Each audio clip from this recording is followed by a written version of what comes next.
কৃষ্ণ কৃষ্ণ শংকৰ গুৰু হৰি ৰাম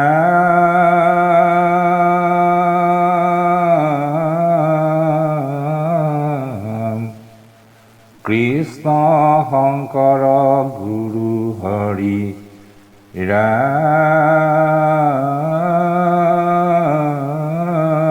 ৰাম ৰাম ৰাম ওম নমো ভগৱতে বাসুদেৱায়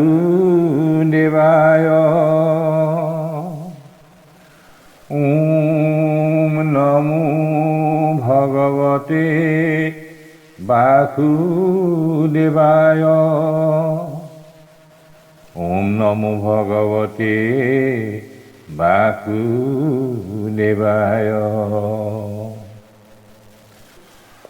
পৰম শ্ৰদ্ধাৰ আই মাতৃ বাপ বান্ধৱ সমস্ত, আমি একাধিক্ৰমে আগবঢ়াই অহা মহাভাগৱতৰ পাঠ আৰু আলোচনাৰ ঊনবিংশ খণ্ডটিলৈ আপোনাসৱক প্ৰণিপাত জনাইছোঁ। যোৱা খণ্ডটিত কুন্তীৰ স্তৱ আৰু ভীষ্মৰ মোক্ষ লাভৰ অধ্যায়টিত কুন্তীয়ে শ্ৰীকৃষ্ণক স্তুতি কৰোঁতে আৱৰ্জনাই গংগা নদীক বাধা প্ৰদান কৰিলেও গংগা গৈ সাগৰত পৰাৰ দৰে তেওঁৰো মন সেই আৱৰ্জনা সদৃশ বিঘিনিয়ে বাধা দিলেও সেই বিঘিনিবিলাকো নেওচি যেন তেওঁৰ মনে যাতে শ্ৰীকৃষ্ণৰ চৰণ চিন্তা কৰি থাকিব পাৰে, তাৰেই আশীৰ্বাদ কামনা কৰিছে। আজি তাৰ পিছৰ পদৰ পৰা আৰম্ভ কৰিব বিচাৰিছোঁ। তাৰ পিছৰ পদজোগাত কৈছে, ৰামেহি মতে কৰন্তয়নে কতুতি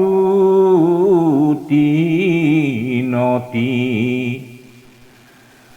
মনে উপজিল আহি সপ্ৰেম ভকতি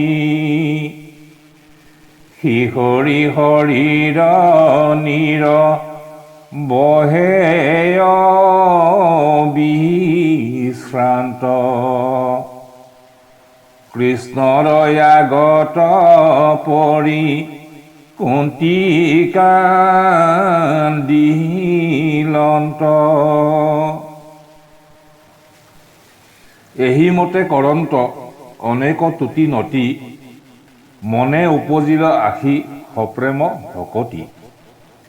এইদৰে অনেক তুতি নতি কৰিলে আৰু কুন্তীৰ মনত কৃষ্ণৰ প্ৰতি ভক্তিপ্ৰেম জাগি উঠিল।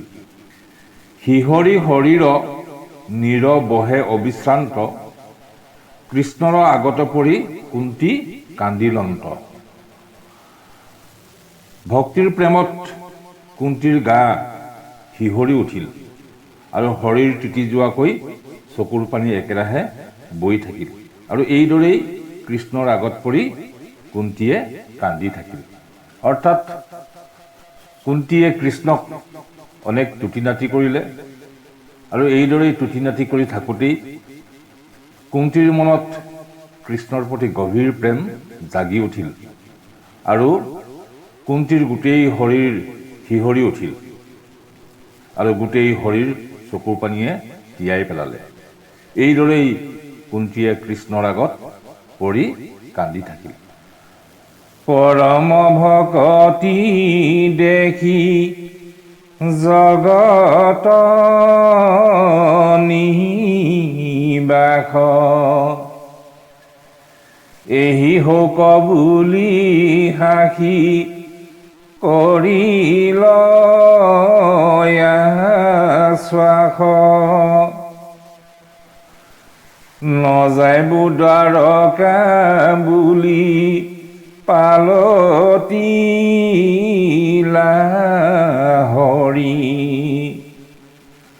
দুনাই গৃহ পহিলা কুন্তি কয়া গহ কৰি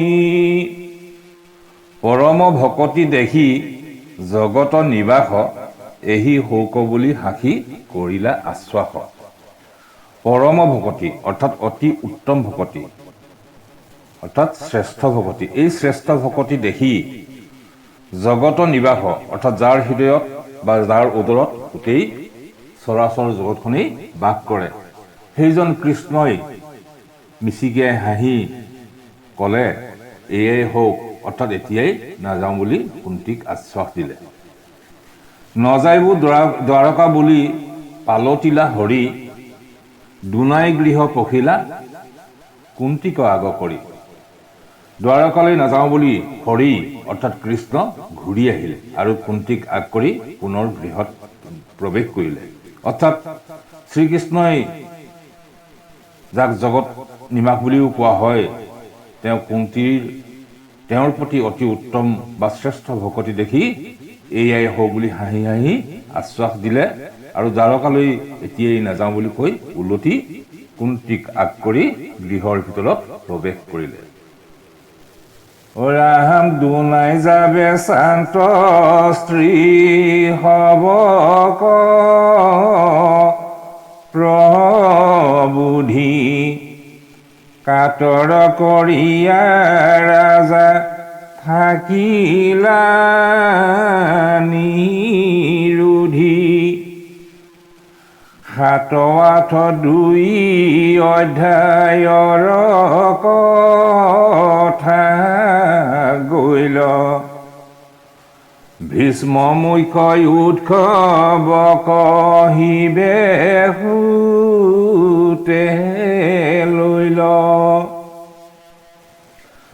দুনাই যাইবে শান্ত স্ত্ৰী হবক প্ৰবোধি, কাতৰ কৰিলা ৰাজা থাকিলা নিৰোধি। পুনৰ তেওঁ দ্বাৰকা যাব বুলি পাণ্ডৱৰ স্ত্ৰীসকলক সান্তনা দিলে। এইখিনিলৈকে ৰজা অৰ্থাৎ ৰজা পৰীক্ষিতে অতি সুখ মনেৰে শ্ৰৱণ কৰি থকাৰ পাছত ৰজা ভাক্ৰুদ্ধ হৈ ৰ'ল। ৭-৮-২ অধ্যায়ৰ কথা গৈল, ভীষ্ম মুখ্য উৎসৱ কহিবে সুতে লৈ ল। ৭, ৮ আৰু ২ অধ্যায়ৰ কথা শেষ হ'ল আৰু ইয়াৰ পিছত সুতমুনিয়ে নৈমিষাৰণ্যৰ ঋষিসকলৰ আগত ভীষ্মৰ মুখ্য উৎসৱৰ কথা ক'ব ল'লে। অৰ্থাৎ কৃষ্ণই নাযাওঁ বুলি উলটি গৃহত প্ৰৱেশ কৰি পাণ্ডৱৰ নাৰীসকলৰ আগত পুনৰ যাব বুলি সান্তনা দিলে আৰু পৰীক্ষিতে ইমানলৈ শ্ৰৱণ কৰাৰ পাছত বাক্ৰুদ্ধ হৈ মৌন হৈ থাকিল বুলি কৈ ৭-৮-২ অধ্যায়ৰ অন্তত সুতমুনিয়ে শৌনকাদি ঋষিসকলক ভীষ্মৰ মুখ্য উৎসৱৰ কথা ক'বলৈ ল'লে। ৰাম গোত্ৰ হত্যা পাতক কৰিয়া যুধিষ্ঠিৰ, মাধৱৰ প্ৰবোধেন ভৈল বুদ্ধিস্থিৰ, অধিক বুলন্তে কৰা কৃষ্ণকো বিহিসাত, বুজিলো সকলো তোমাৰে হেকুত নাট। গোত্ৰ হত্যা পাতক কৰিয়া যুধিষ্ঠিৰ, মাধৱৰ প্ৰবোধে নহৈল বুদ্ধি স্থিৰ। যুধিষ্ঠিৰে গোত্ৰ হত্যা মহাপাপ কৰা বুলি মনতে দুখ কৰিছিল আৰু মাধৱৰ মানে কৃষ্ণৰ বুজলিতো তেওঁ মন স্থিৰ অৰ্থাৎ মনত শান্তি নাপাইছিল। অধিক বুলন্তে কৰা কৃষ্ণক বিছাত, বুজিলো সকলো তোমাৰেহে সুত নাট। কৃষ্ণই বহুত বুজনি দিয়াত কৃষ্ণৰ কথাটো তেওঁ বিৰক্তি অনুভৱ কৰি কৈছিল, বুজিলো কৃষ্ণ এই সকলোবোৰ তোমাৰে চলে চাতুৰি। অৰ্থাৎ যুধিষ্ঠিৰে কুৰুক্ষেত্ৰ যুদ্ধত জয়ী হৈ গোত্ৰ হত্যা মহাপাপত লিপ্ত হলো বুলি দুখ কৰিছিল। শ্ৰীকৃষ্ণই নানা বুজনি দিয়াতো তেওঁৰ মনে শান্তি পোৱা নাছিল। কৃষ্ণৰ বুজনিত তেওঁ বিৰক্ত অনুভৱ কৰি কৈছিল, বুজিলো কৃষ্ণ এই সকলোবোৰ তোমাৰেই চলচাতুৰি। মই কান্দন্ত কৰিলো বুলি সুহৃদ বিঘাত, ব্যাসৰ বাক্যত নাই ৰাজাৰ সংজাত, কহন্ত যতে যজ্ঞ যোগ প্ৰায়চিত,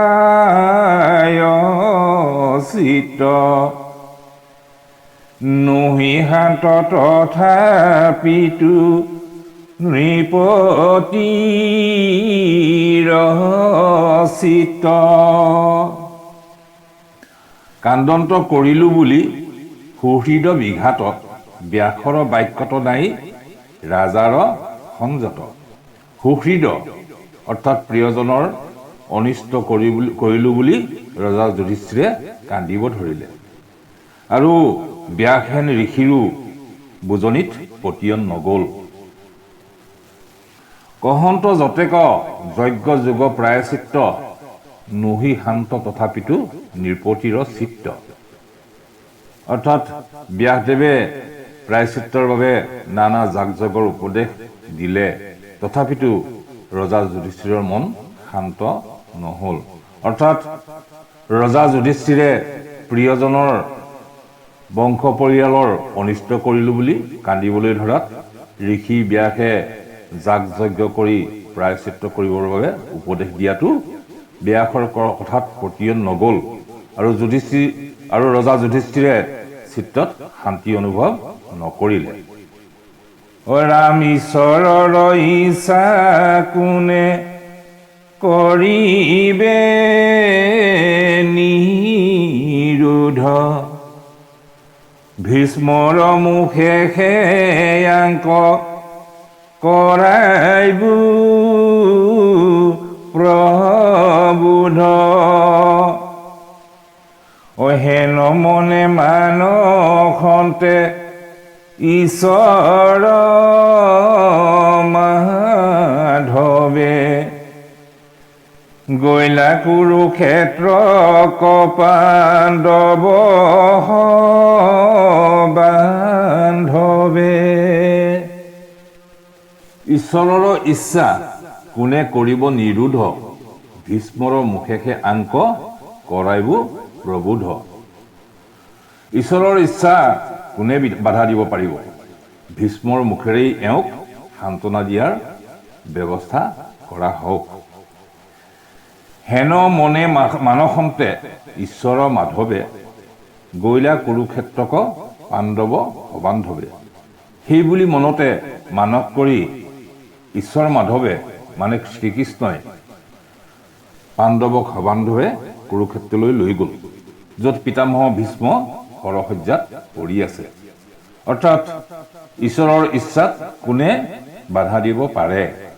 ৰজা যুধিষ্ঠিৰক শৰশয্যাত পৰি থকা পিতামহৰ মুখৰেই পতিয়ন নিয়াও বুলি শ্ৰীকৃষ্ণই পাণ্ডৱক সবান্ধৱে কুৰুক্ষেত্ৰলৈ লৈ যাওঁ বুলি মানস কৰি তালৈকে লৈ গ'ল, য'ত পিতামহ ভীষ্মই শৰশয্যা হাই হৈ পৰি আছে।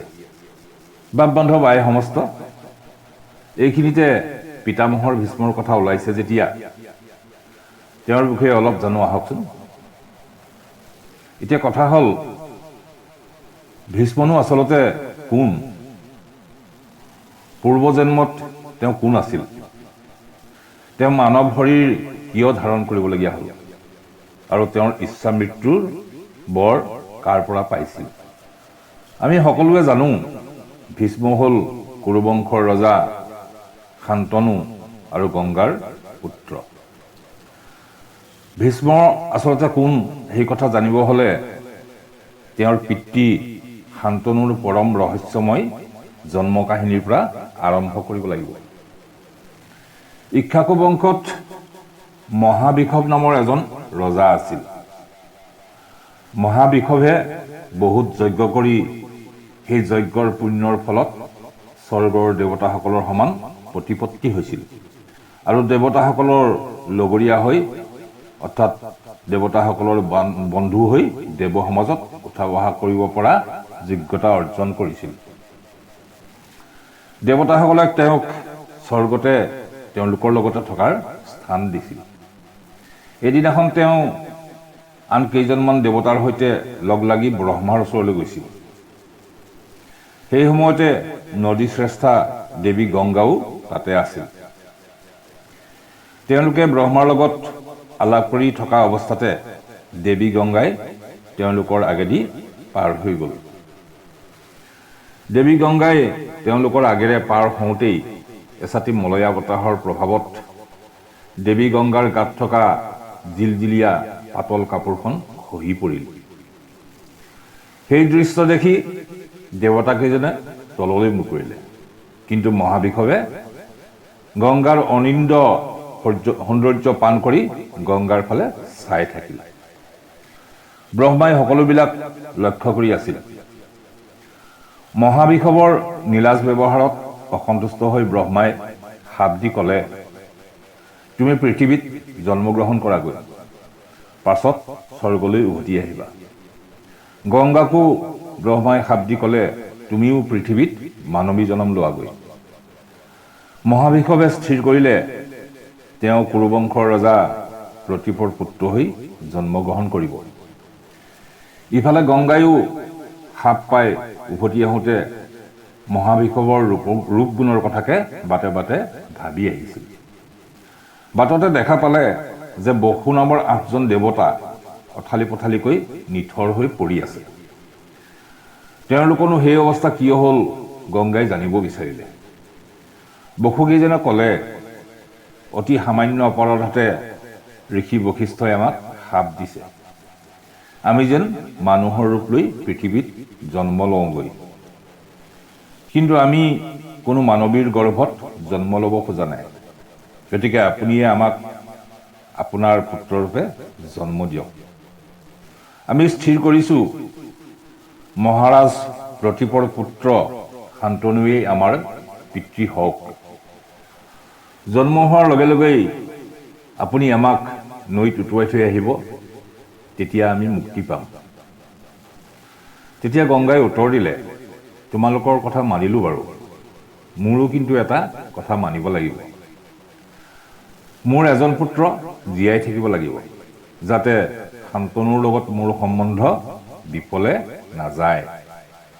তেতিয়া বসুকেইজনে ক'লে, সেয়াই হ'ব।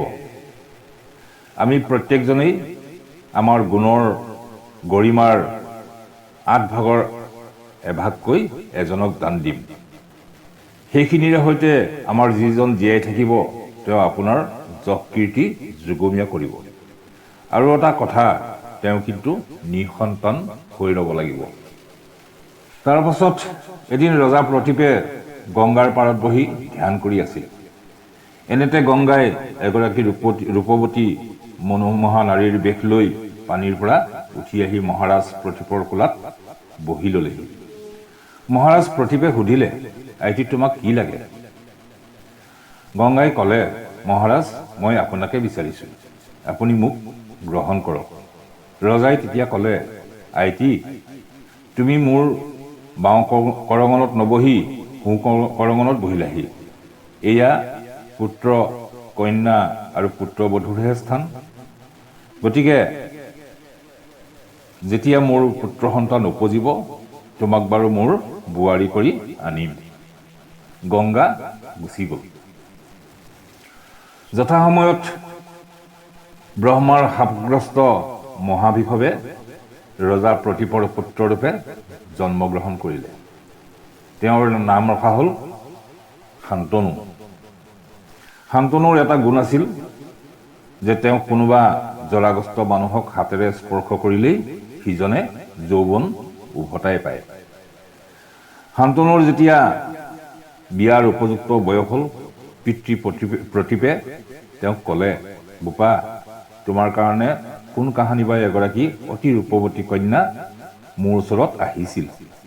এতিয়া তেওঁ যদি কেতিয়াবা তোমাক স্বামীবৰণ কৰি পুত্ৰ কামনা কৰেহি, তুমি তেওঁৰ মনোবাঞ্ছা পূৰণ কৰিবা আৰু তুমি তেওঁৰ পৰিচয় নিবিচাৰিবা।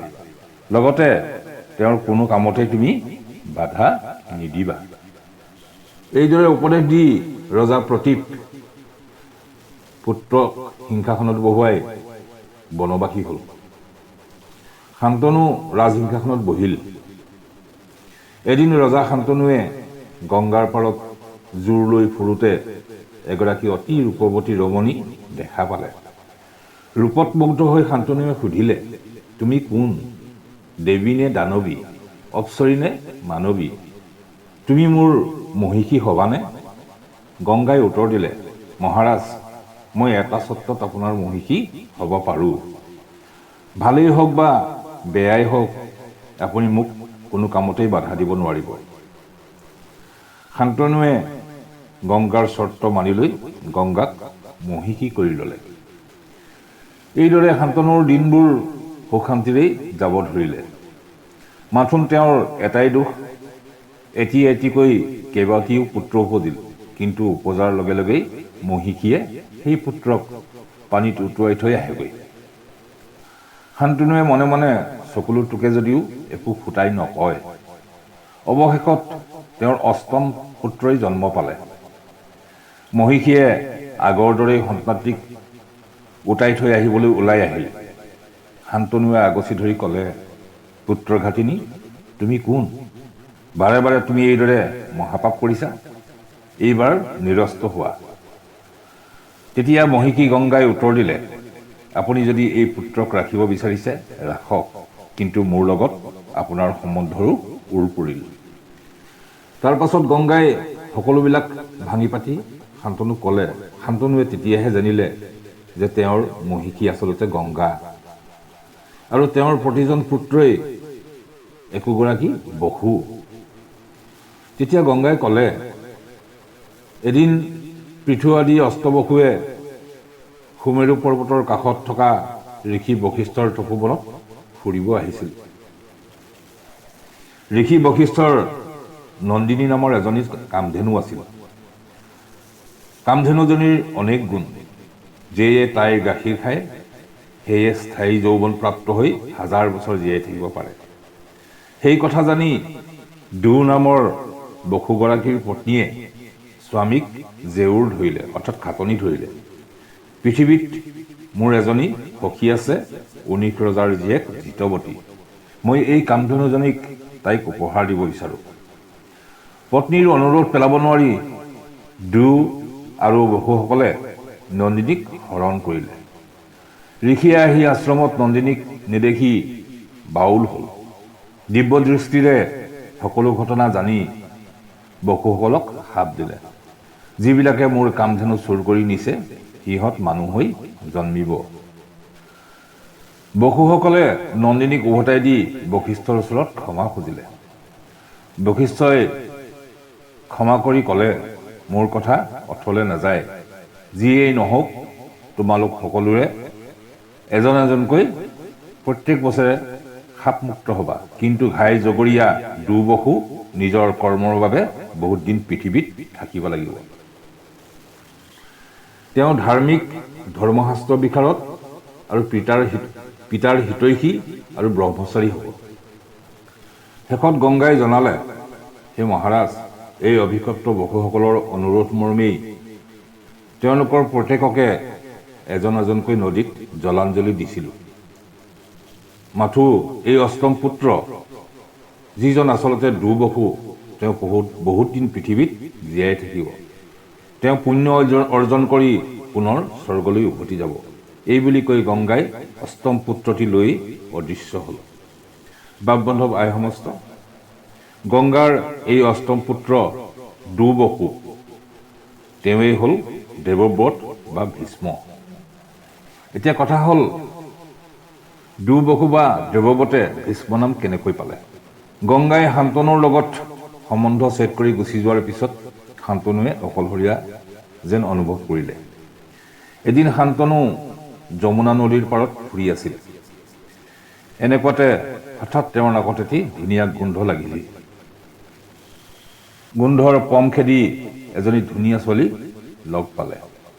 পৰিচয় সোধাত গম পালে ঘাটুৱৈ ধীবৰ ৰজাৰ কন্যা। ধীবৰৰ ওচৰ চাপি ৰজাই ছোৱালীজনীক নিজৰ পত্নী হিচাপে বিচাৰিলে। ধীবৰে ক'লে, নিজ কন্যাক ৰজালৈ বিয়া দিব পালে ভালেই পাব, কিন্তু এটা চৰ্ত যে তেওঁৰ কন্যাৰ যি পুত্ৰ হ'ব তেওঁহে ৰাজসিংহাসনত বহিব পাৰিব। ৰজা বিমূৰত পৰিল, কাৰণ তেওঁৰ ইতিমধ্যে পুত্ৰ আছেই, যাৰ নাম দেৱব্ৰত। দেৱব্ৰতৰ অধিকাৰ নেওচা দিয়াটো ৰজাৰ বাবে সম্ভৱ নহ'ল।